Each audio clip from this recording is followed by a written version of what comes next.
Haber, iyi misin? Hızlı geriye. Biraz daha geniş artık. Evet. Merhabalar efendim. Hayırlı günler.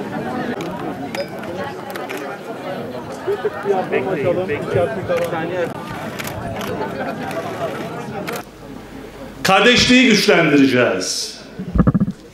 Aydınlığı daha aydınlık kılacağız. Ve Nuh'un gemisindeki gibi hep birlikte aynı gemide kardeş olarak, bir olarak, beraber olarak mutlu bir şekilde yarınlara, güçlü, daha aydınlık yarınlara yürüyeceğiz. Hakkari'den gelen gençlerimiz, Mersin'den, Ağrı'dan, Iğdır'dan, Batman'dan, Manisa'dan, Şırnak'tan, Diyarbakır'dan gençlerimizin gözündeki aydınlık, ışık, annelerin gülümsemesi, gülmesi, genç kızlarımızın mutluluğu,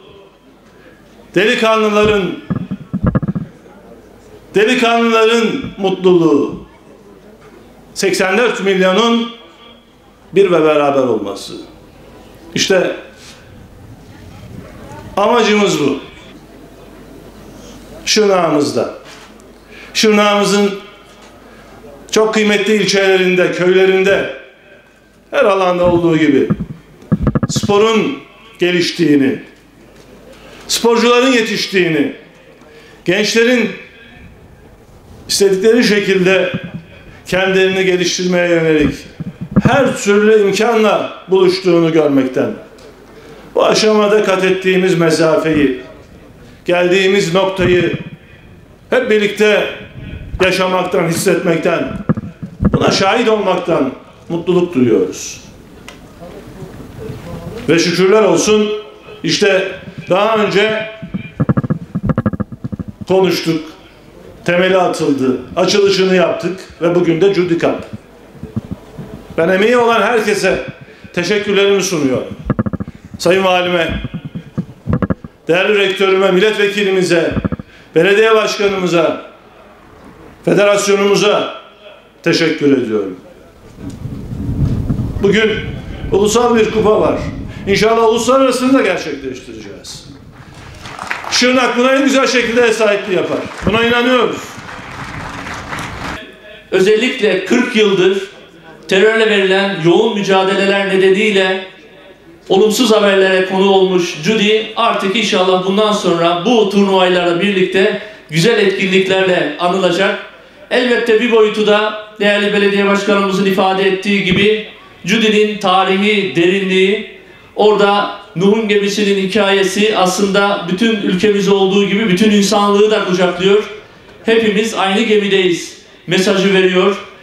O gemi iyilerin kazandığı ve yoluna devam ettiği bir simge. Bundan sonra da inşallah bütün şerler, şer odakları, terör devre dışı kalacak ve ülkemiz tarih boyunca olduğu gibi yoluna emin adımlarla birlik beraberlik içerisinde devam edecek. Burada gençlerimiz vermiş olduğu mesajı da biz böyle algılıyoruz ve hepsine de ayrı ayrı bütün değişik illerden teşrif eden sporcularımıza ve ailelerine de hem teşekkürlerimizi sunuyoruz hem onlara şükranlarımızı iletiyor, hoş geldiniz diyoruz. İnşallah bu ve benzeri etkinlikleri ilimizde yapmaya sizlerin destekleriyle devam edeceğiz.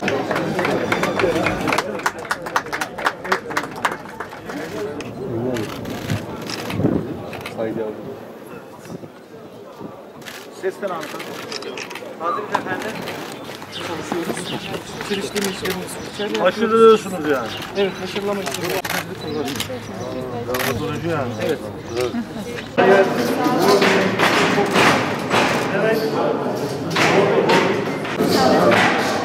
Sayın Bakanım.